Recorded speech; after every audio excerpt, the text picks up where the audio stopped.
మన యొక్క సనాతన ధర్మం మనకి ఎంత గొప్ప సంస్కారాన్ని ఇచ్చింది, ఎటువంటి ఔదార్యాన్ని మనకిచ్చింది అనేటటువంటి విషయాన్ని ఈ శ్లోకం ద్వారా మనం తెలుసుకోవచ్చు. ఏమిటా విషయం, ఏమిటా శ్లోకం అనంటే, చివరికి ఆయన భగవంతుడి యొక్క అస్తిత్వం గురించి విస్తారంగా ప్రతిపాదన చేసి ఒక మాట అన్నారు.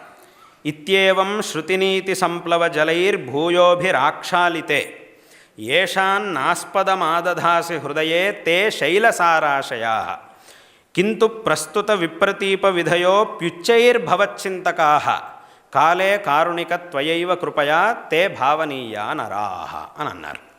దీని యొక్క తాత్పర్యం ఏమిటి అనంటే,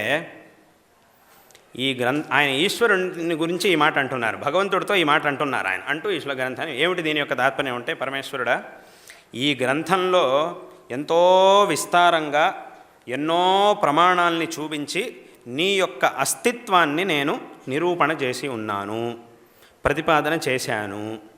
ఇంత చెప్పినా కూడా ఇంకా నమ్మనటువంటి వాళ్ళు మూర్ఖులు కొంతమంది ఉండనే ఉంటారు ప్రపంచంలో. ఇన్ని ప్రమాణాలు చూపించి ఇంత విస్తారంగా ప్రతిపాదన చేసి ఇన్ని యుక్తుల్ని చూపించినా కూడా ఇంకా మేము దీన్ని ఒప్పుకోము అనుకుంటూ మాట్లాడేటటువంటి మూర్ఖులు ఎంతోమంది ప్రపంచంలో ఉండనే ఉంటారు. మరి అటువంటి వాళ్ళని ఏం చెయ్యాలి అనంటే, ఏదో చేయక్కర్లేదు.